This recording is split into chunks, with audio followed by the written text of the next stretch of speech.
Hello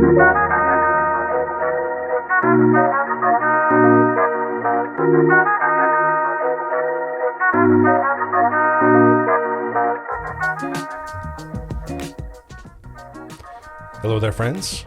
Welcome to another episode of Brown Bags and Bibles. I'm Scott Wakefield, lead pastor at First Christian Church of Greene County, joined as always by Mark Liebert, Scott's partner for all things Brown Bags and Bibles. And we are in World Religions, episode 2.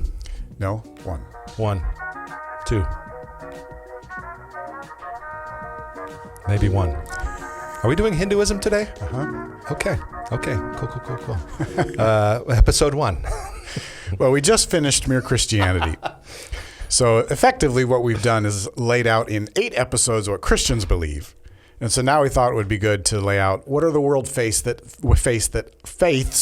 We're doing great. that others believe. Just as long as we're doing Hinduism, and I'm on that same page. We are doing Hinduism. Episode 200 or 1, we're good. All right. Yes. We are using a book by Derek Cooper. Oh, yes, here it is. There it is. Christianity and World Religions. Yeah, this is the framework for what we're using. There's lots of good resources that Scott and I know about. Tons. But we wanted to find one that we could use as the framework for this whole series that we go through. And this is one that we've picked. So we'll add to this as we go, and we'll point out when it's new information. But primarily, it's Derek Cooper, Christianity and World Religions, an introduction to the world's major faiths. And actually, that's the framework that we will be following. So please pick this up, get a copy of it. It's helpful for your own research to have handy. Yeah, and we will use, as you said, the same framework, meaning the headings as we go. Yeah. And they will be consistent from Yeah, and it's his content, maybe worded slightly different, but it's his content. Yeah. Well, good stuff. Hinduism. Yeah, so why start with Hinduism? So Christianity is the number one world religion as far as population. Yes. That's a big umbrella. Yes, big umbrella. And then there's Islam, which is next, and we'll get to that.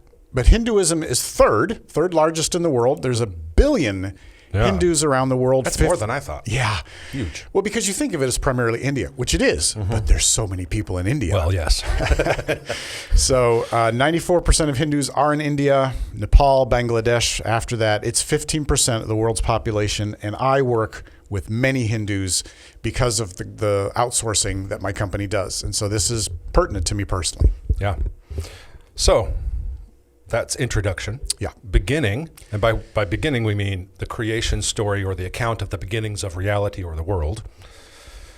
Am I getting that close enough to correct? That's right. Yeah, that's what he says. He always starts with this beginning, and I thought, well, is that how it began? He's like, no, this is about creation. Right. Like, so, okay, well, look at their creation story Let's begin at first. the beginning. Sure. Well, in Hinduism, there is not one creation account. There are many. And the reason for that is because it's not a linear chronological religion. It is cyclical. There's many beginnings and endings to creation. It's happened countless times. Yes, countless. The cycle of creation and destruction has happened so many times you can't even count it. So why focus on the creation? Right. For them, it makes no sense. And that account of reality that is cyclical is the reason why there is no beginning story. Yeah. Well, it doesn't make sense. Yeah. So he says very little about creation because in that sense, it doesn't matter for them. Yeah. Which I think is a theological problem in the end. Yeah. We'll get there eventually. Yeah. Historical origins. Okay. So this just is like creation. Yeah. So this is the section of his book where he says, okay, where did this religion come from? So like you said, Hinduism doesn't have a specific beginning. There's no founder. There's no religious leader to associate with it. There's no savior. There's not one holy place. So among world religions, it's unique in that it's just a conglomeration. Well, they call it the eternal religion. There's just a conglomeration, and the scriptures will point out keep getting added to. So there's not one thing to look for in its historical origins. So it is 4 traditions: the Indus tradition, I-N-D-U-S, the Vedic, the wisdom, and then the devotion tradition. Yeah, so these traditions from which Hinduism comes, and by the way, you point this out, Hinduism is just the Western term that's ascribed to this religion. They call it the Dharma, or the way, or the responsibility. Yeah, the way. Yeah. Yep.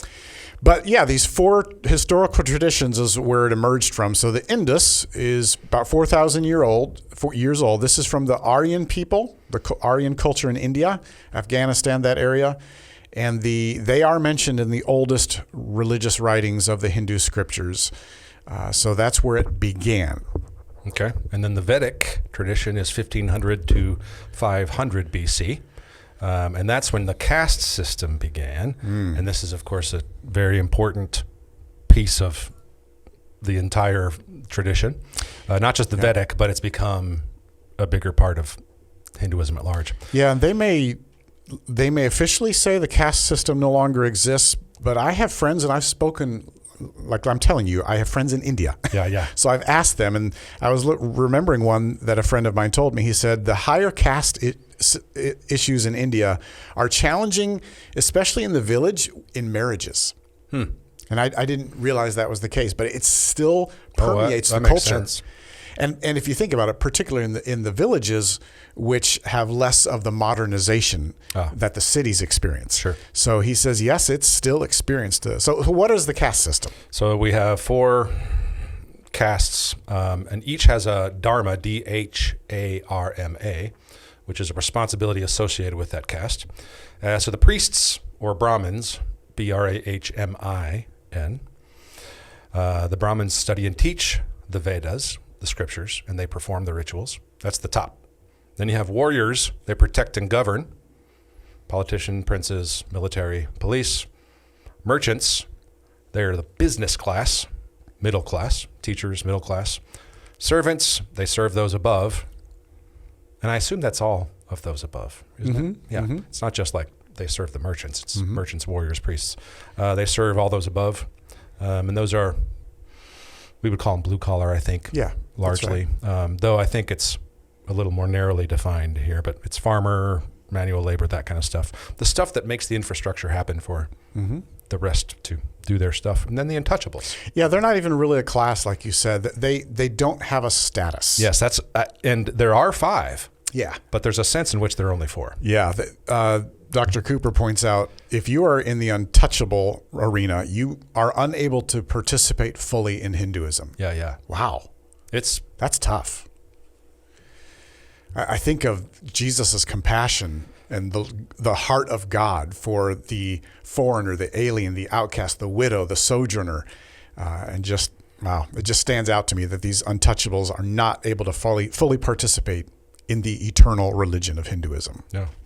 Anyway, that's where the caste system began with the Vedic period. Yep. Third of the 4 is wisdom tradition. It emphasizes wisdom. Yes, philosophy. It is a bit more the philosophical, conceptual thing. Yeah, this is where the ideas that you've heard about Sure. of reincarnation, karma. Karma's a big one. Came from, even non-duality. That's the idea that all is one is all, it's inseparable. But these ideas that you've heard about in Hinduism started in this wisdom tradition. Yeah. When we say non-duality, we're talking yin and yang. Well, that's a little more Confucianism, isn't it? Yeah, that's Confucian. Yes, that's more Confucianism than Hinduism. Hinduism doesn't talk about yin and yang at all. No. So all is one and inseparable. Okay. Yeah. 4 great truths or contemplations or utterances are a part of the wisdom tradition there. Right. And the essential concept that you touched on is we are one with all of creation. Right. All is one. That's right. I've always wondered what that means. I don't know. It's not our background. It's hard for us in the Western world to understand that. Yeah. All right. And the 4th is devotion. Right. So the 4th historic tradition from which Hinduism has emerged is the devotion period or tradition. This is actually the most common form of Hinduism today. And it is what it sounds like. The average person devotes himself to a god without leaving the comforts of life, which is interesting. You can have a god of travel, a god of pleasure, a god of work, all sorts of things. But you choose a god to be devoted to. And you've heard of a number of these gods. Sure. You have Krishna. You can choose Jesus. You can even choose Allah from a planet. Whatever you want. Right. Each god in the devotion tradition of Hinduism is a representation of that true reality that Scott talked about. The all is one, one is all. yeah. Which, by the way, Which is- Brahman with Yes. an N. I was going to say we have to spell this. and We've got to distinguish. define this just a little bit. Yes. So Brahman, A-N, is the impersonal God of the universe. It is it's the supreme reality. Yes. But it's not personal. Not personal, so I want to call it it. That's Brahman. It's a little like the Greco-Roman nous idea. Okay. The reason that governs the world, Okay. and it is out there. It is not personable. It is not. Yeah. Yeah. Yeah, they call it true reality, but you can't know Brahman. Now, Scott said earlier Brahmin, the priests. Yes. That's I-N. I-N. So keep those separate. Brahman, the true reality, supreme truth, unknowable, impersonal God. And Brahmin, the priests at the highest level of the caste. Yeah, and this tradition basically says that devotion to whatever the Right? small g God, that is a representation of true reality. Right. Devotion is the thing that is the central key Yeah. piece. Right. That's right. And there are many gods for them. We'll say it, I think later, 330 million gods. Yeah. Right. Millions and millions. But each of them is supposed to be a representation of Brahman, the unknowable, unfathomable, impersonal God. But for them, these 330 million gods are real, personal, they're faithful. Yeah. So devotion, that's the most popular form of Hinduism today. So those are historical origins and some of the traditions, Mm-hmm. religious writings. Yeah, that's the next section in Dr. Cooper's book. What are the religious writings associated with this world faith? They are enormous and growing and nonstop, and they are not definitive, one of them, but they are all Yeah. just like the gods thing. You can pick and choose. Yeah. Hinduism has the most sacred scriptures of anything out there. Yeah. So they group them into two sacred texts, the Shruti and the Smriti. The Shruti means the heard, what is heard, and Smriti is what is received. So let's just talk this through briefly. Yeah. So heard is what is written from those who are in a deep state of consciousness to hear what the universe is saying. Right. They hear the universe. That's right. The one is all from Brahman Yeah. That's right. realities. Yeah, I know. So there are 5 groups of these Shruti, these heard texts. The Vedas, which you've mentioned before, these are sacrificial and religious works that include countless hymns to many gods. The Brahmanas, these are instructions for those priests, the Brahmins. The Sutras, people have heard of the word sutra. Yeah. Those are instructions. That's all that is, instructions for all people. Laws of Manu, instructions again for all people. And the Upanishads, which are philosophical meditations. That's another common Yeah. one. So again, there's so many in Hinduism. These all fall under the first category of the Shruti, the heard, where seers entered these deep states of consciousness to hear the words of the universe. Yeah. Second group, And the Smriti, or Smriti, or Smriti. Smriti, I don't know, I'm sure. tomato, received, are conceived and formulated and written by humans, Right. which the first ones are, but they're not received from the universe like the first ones, Right. apparently. Yeah. These are from below That's right. outward, I guess. Yeah. Yeah. A little less authoritative, I guess so. but still seen as their You'd think sacred so. texts. Yeah. So there are 4 categories, Yep. I guess. Mahabharata. Yeah. It's an epic of war between tribes, apparently. Yeah. Bhagavad Gita, that's a common one people have heard of. Yes. That is a section of the Mahabharata. Right. You're doing well. Oh, right, sure. Ramayana, it's a story about Rama. Rama is a god. It's Yep. a yana about Rama, I guess. I don't know. And then Puranas, Puranas, is stories about various small g gods and creation myths. Right. And Which is a little weird since it's supposed to be this, but Yeah. a creation myth is a particular account about yeah. a linear Well, definition of they history, say or maybe not. There's thousands of these creation stories in the Puranas, and they're not seen as conflicting, even though we as a Westerner would read it and be like, that's conflicting. Yes, Not to them. Which brings up an important point, I think. A lot of people will say, well, we are very either or. They're very both and. Sure. I understand why people say that, but logic still holds for them Yeah. nonetheless. It does. Yeah. So the 4 Vedas that we talked about first under the Shruti, those are the foundational ones. They were written in Vedic, which is an ancient form of Sanskrit, but you must have a teacher to explain them. The average person cannot interpret them. So, I guess that is a big deal. yeah. So those are their religious writings. And like Scott said, you can add to this going on. It's not as authoritative, but it can be added to. It's enormous, the amount of their sacred So texts. I could add to it if I were Hindu. Well, if you were Hindu, yes. Yeah. Okay. But you're not. I'm not. I don't want to add to it. Beliefs. Right. Next section of his book. So what do they actually believe? Well, a lot of things. Why? And they are not dogmatic about any one of them because it is all sort of very particular to your choices about what small g gods you, sort of like we would talk about in Christianity, like idols. You can customize it. It's you personal. can customize it entirely. I mean, there's some things they have in common, but yes, it is very personal. Yeah, it's personal and yet entirely relativistic. Yeah. In the pluralistic sense. So Brahman. So we mentioned Brahman. Is one we've talked about. That is the supreme reality or awareness of all things that we would call an impersonal God. Right. That's the truth about reality that makes the world what it is. Yeah, and here's a quote from one of the Dr. Cooper was actually talking to some Hindus, and they said this, quote, "There is one supreme God." And we're like, oh, we're with you on that. But then they say, "that cannot be fully known or understood. The gods, plural, we talk about on earth and give devotion to are simply manifestations of that one supreme God," unquote. So there's one God, but then there's 300 million gods. It's not what we're used to. Yeah. So the three most powerful of those. Yeah, these are ones you've heard of. Are Brahma. Okay, now this is Brahma without the N. This is the God of creation.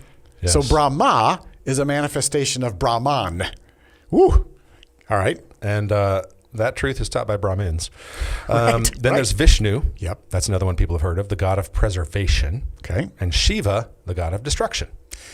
So creation, preservation, destruction. Yeah. These three gods. So we talked about that cyclical, that cycle of life and death, the universe being created and dissolved, created and dissolved. Yeah. Well, these three lower gods are powerful ones, like you point out. They create, they sustain, and they destroy the universe.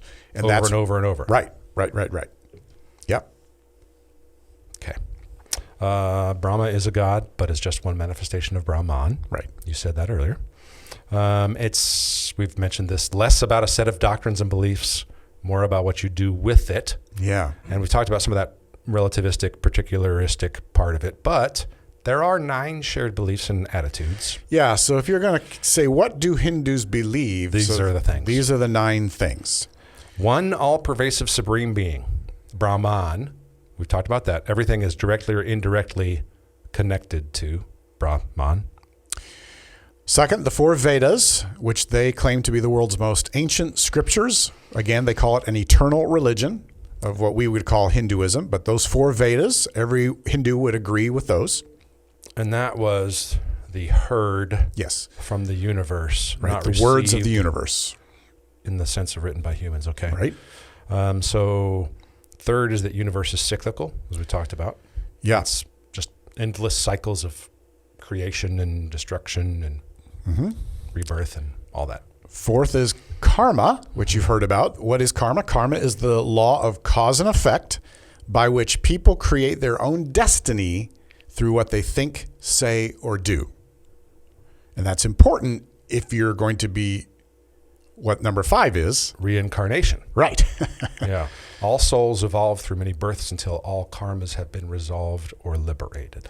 Right. And so what they're attempting to do is work through all of the different karmas until they're finally freed from this cycle of death and rebirth, death and rebirth, death and rebirth. And it sounds like they're not saying that, though I think in effect they are, they're not saying that karma, the law of cause and effect, is sinfulness and holiness. I think.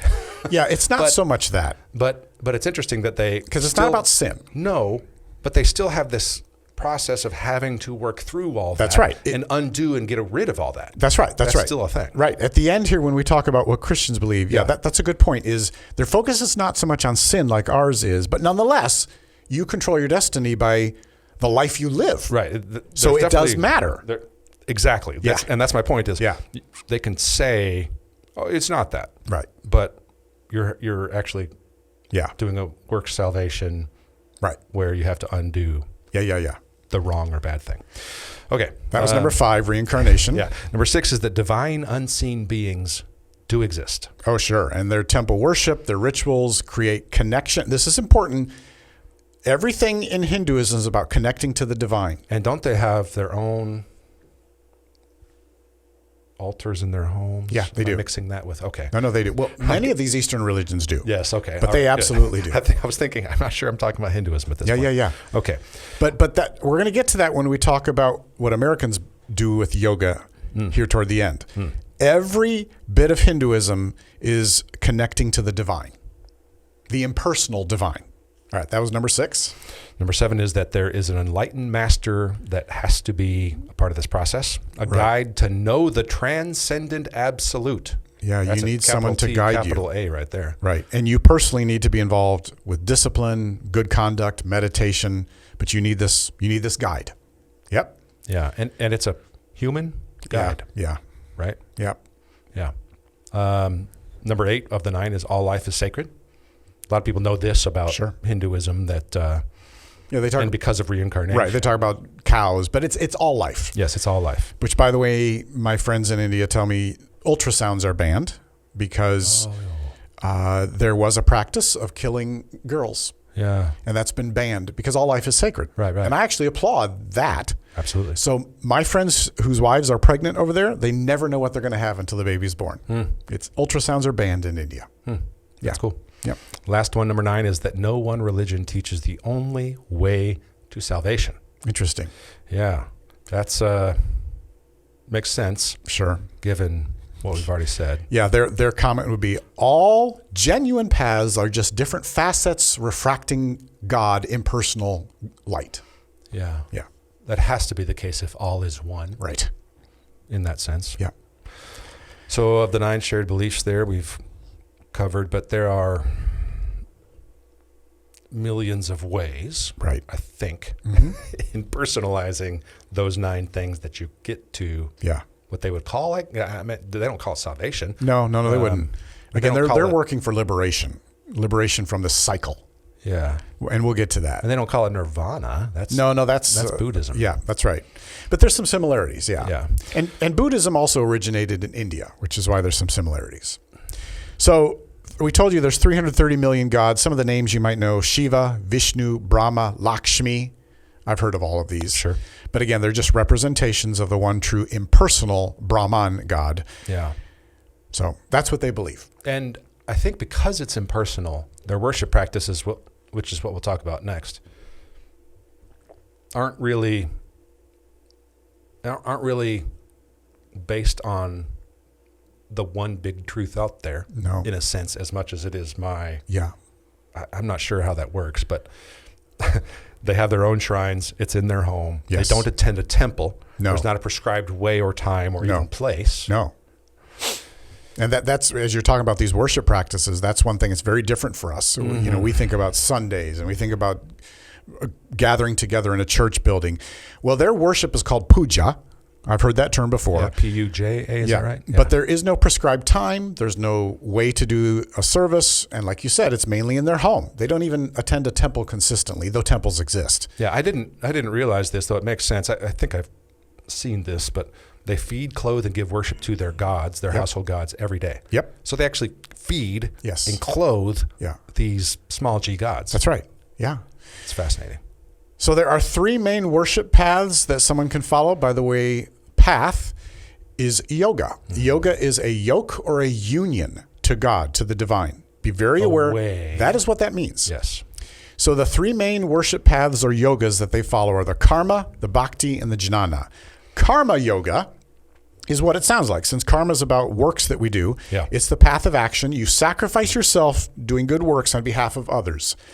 They gave an example. He gives an example. A mom at home who chooses to give up work to be there for her husband and her children, she may follow the karma yoga.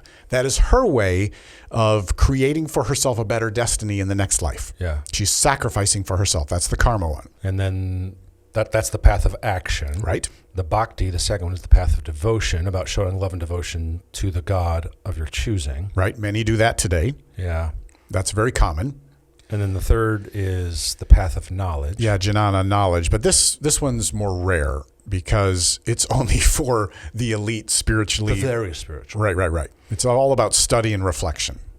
But those are the three main worship paths or yogas that people would attach themselves to. Yeah, and I assume that they choose one. Yeah. Why wouldn't they choose all? Yeah. Or It's hard to do all. I imagine. Yeah. Sounds impossible to do one, if you ask me. Okay, so this idea of yoga. Yeah, so we talked about, I said briefly earlier, we'll talk about the American conception of yoga. That is a different type of yoga. We said Hindus follow karma, bhakti, and jnana, Which right? the American Western conception is like pretty fundamentally different than what Hinduism actually is. Yeah.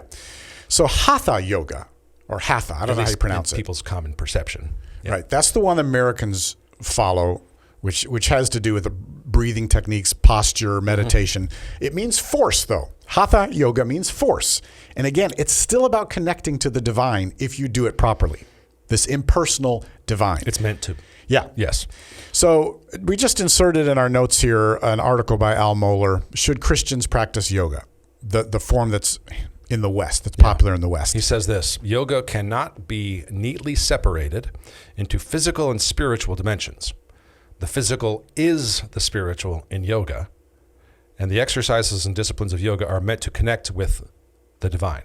That's the point. Yes, they're together actually. So are you aware of that, dear Yes. Christian? They're That not is the intent. distinct as we typically think of them. He says yoga is a spiritual discipline by which the adherent is trained to use the body as a vehicle for achieving consciousness of the divine.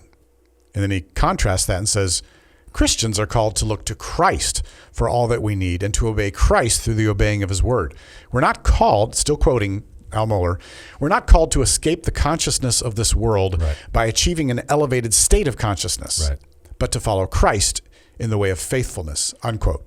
Yeah. Last bit here from Al Mohler says, some Christians insist that their practice of yoga involves absolutely no meditation, no spiritual direction, no inward concentration, and no thought element. Well, if so, then you are simply not actually practicing yoga. If there is no meditation or direction of consciousness, you are not practicing yoga. You are simply performing a physical exercise. So don't call it yoga. Yeah. So the warning here for you as a Christian is we are not called to empty the mind. Right. That's a big piece of this. Or see our body as a way of connecting to the divine. Scripture says very clearly, Psalm 1:2, his delight is in the law of the Lord, and on his law he meditates day and night. Right. So dear Christian, don't ever empty your mind. Yes, it's not about emptying. And don't meditate on anything other than the law of the Lord, the special revelation. Which is meant to fill. Right. Yes. So can you do yoga? I would steer you away from it. That's and me if you personally. do the physical exercises of it, just don't call it Just that. call it exercise and breathing. Yeah, because again, people can get trapped and sucked into something that is different than what they thought it was. And I've seen it. Yeah. So be very, very careful. Yes. So we the will last caution you. category here is point of contact. Yeah. What do we mean by that? Well, at the end of his chapter of every world religion, he has a section called point of contact, which is his way of saying, okay, how do we relate to this religion? And in what ways can we redeem something from it or use it? Or in contrast, be a witness to them now that we're speaking as Christians. Yeah. So what is our point of contact with this faith? And to be honest, he has some things, but I think that's the weakest area of his book. And so Scott and I have added to that. As we go through this, we've added more of our own things in point of contact, and we've pulled other resources in as well. So again, he's very helpful, but this is an area where he's a little lighter on. So Hindus think of the soul as on a journey for millennia, reincarnated many times over. We would say, yes, we have a soul. We do have a soul. By the way, we'll get to our next world faith. They don't believe you have a soul. So we would agree, yes, with Hindus, we do have a soul, but life is not an endless cycle of death and rebirth. Right. We would say that because of scriptures that teach otherwise. Yeah, Hebrews 9:27 says, just as it is appointed for man to die once, and after that comes judgment. Pretty clear. Yeah. So there's a little point of contact. with regard to the soul.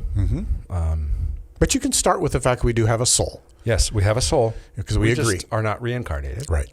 And Scripture says something different than that. Right. Second, Hindus are not concerned about salvation from sin. We touched on this earlier, but liberation from death and rebirth. Yeah, they're trapped in the cycle of death and rebirth. So our point of contact here is, well, Christians don't fear what happens after death because of Christ's death and resurrection. Right. Yes. The Easter Sunday message is taking Ezekiel 37, where he says, "You will know that I am Lord when I open your graves." Okay. And then Matthew and Luke touch on that and say, hey, our graves are being opened, in effect, because Jesus' resurrection happened. Yeah. So we don't have to fear what happens after death because of Christ's death and resurrection. Yeah. Hebrews 2 says, 14 and 15, "Since therefore the children share in flesh and blood, he himself likewise partook of the same things, so that through death he might destroy the one who has the power of death, that is the devil, and deliver all those who through fear of death were subject to lifelong slavery." Yeah, that's why we don't fear death or the grave, because Christ has triumphed over it. So this is a key point of contact with Hindus. Yeah. They're trying to escape this cycle of constant death and rebirth. A fatalistic, Yeah. feels hopeless-ish, Yeah. frankly. I know that's a thing for Hindus, yeah. Next idea here is that Hindus must create their own destiny through karma to ensure a better rebirth in the next life. Right. Since escaping this cycle is hard, their focus is primarily on ensuring a better rebirth next time around. Yes. Like that's the focus. It's some of why a lot of Hindus they do good work. They do. And they care They're good about people. You'll enjoy knowing them. Being a part of a flourishing society and helping make that happen. They're kind. Yes. Yeah, that's right. So what we would say as Christians is, instead of us focusing on creating our own destiny and through the karma of the works that we do, we have someone who's done it for us. Christ is our Redeemer and our advocate, who has accomplished for us what we could not on our own. That's a huge point of difference. Huge. Colossians 1, 13 and 15. "He has delivered us from the domain of darkness and transferred us to the kingdom of his beloved Son, in whom we have redemption, the forgiveness of sins." It's been done for us. Yeah. 1 John 2, 1 to 2. "My little children, I'm writing these things to you so that you may not sin. But if anyone does, we have an advocate with the Father, Jesus Christ, the righteous." It is not up to me and how well I live to create my own destiny through karma and my actions. If it were up to me, I would be hopeless. Yeah. Christianity says you can't. Right. Clearly. Christianity, in one sense, takes Hinduism to its logical extreme, which is you must be perfect to create this karma. Yes. I was thinking earlier, they have this conception of getting to a thing that is... it's in here. Everybody knows there's a moral law. Yeah. But as you have pointed out in speaking to me earlier, the difference with Christianity is someone has accomplished it for us. Mm-hmm. That's the key difference. Mm-hmm. The standard is still perfection, but it's not mine. Yeah. It's an extrinsic perfection given to me through the righteousness of Christ. No, that's a really helpful point of contact nuance there. So last couple here. Hindus hope to finally escape the cycle by being forever united to Brahman, but this is very difficult. I would say impossible. Yeah. Literally. Maybe even it's why they just focus on logically the next life. This is very difficult to attain. Right. Whereas a Christian can be confident in the scriptures that they will be forever united to personal God, not impersonal God, after death because of Christ's work. We have confidence in this. Yeah, because his perfection and his righteousness is imputed to us. Right. Philippians 1:21-3. "For me to live is Christ, and to die is gain. Wow. If I am to live in the flesh, that means fruitful labor for me, yet which I shall choose, I cannot tell. I am hard pressed between the two. My desire is to depart and be with Christ, for that is far better." Paul says there's two options. I can live here and serve the Lord, or I can die and be with Christ. But that's how confident he is. Yeah. I'm with Christ as soon as I die. Yeah. A definitive, in a way that you said earlier, just a bit ago, actually goes beyond what Hinduism is understanding about that and claiming for itself even. Mm-hmm. It's like it hasn't gone to the logical That's right. consequent, which is, no, really, you cannot. Right. You have to reckon with that being true. Yeah. And then Revelation 22, one of the greatest promises at the end of the book about, well, go ahead and read 22 verses 3 and 4. Yeah. No longer will there be anything accursed, but the throne of God and of the Lamb will be in it, and his servants will worship him. They will see his face, and his name will be on their foreheads. Yeah, Christians actually do have the hope of being forever united to our holy, personal God. Yeah, and this is identity. Yeah, this is who we are. Yeah. Last idea here is that Hindus often add Jesus, and we alluded to this before, add Jesus to their pantheon of gods when speaking to a Christian. Yeah, you may be frustrated, and I've had this issue. I've tried to share my faith, and the response I get from my Hindu friends is, that's great. Yeah. I'm glad you believe that. I believe that too. But the difference is there's an exclusivity in Christianity, not just adding on. Right. And if there are millions of reflections of the one impersonal God, you can add Jesus to it if you're a Hindu. But if you actually take Jesus at his word and his own claims about himself, you can't. It doesn't work that way. Right. And much like we would say, well, we're just going to do this with a Hindu thing. And they go, well, that's not how this works. Mm-hmm. You have to understand the claims from the ground up. Yeah, John 14:6 is the claim Jesus made. He said, I am the way and the truth and the life. No one comes to the Father except through me. This is one of the key differences. That's pretty definitive and exclusive. Yes, the exclusiveness of Jesus Christ. So we can't, as a Hindu, just add Jesus to our pantheon because he claims exclusivity. And I said that was the last one, but this is the last one. Well, we've mentioned it, but we'll say it quickly. Hindus cannot know Brahman, the pure awareness or supreme reality, who is impersonal. Right, because he's impersonal. You can't know an impersonal God. Right. Christians can know God personally and intimately because of Jesus, and he said so himself. Yeah, John 17:3, this is eternal life, that they know you, the only true God, and Jesus Christ, whom you have sent. Yeah, it's like he's summarizing what is eternal life. It is actually personal knowledge of God the Father through me. Yes. The revelation of him. Who chose to reveal himself. Otherwise, we would say he is impersonal. Right. Yeah.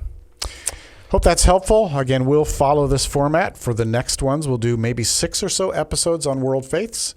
And hopefully this first one has been helpful. Yep.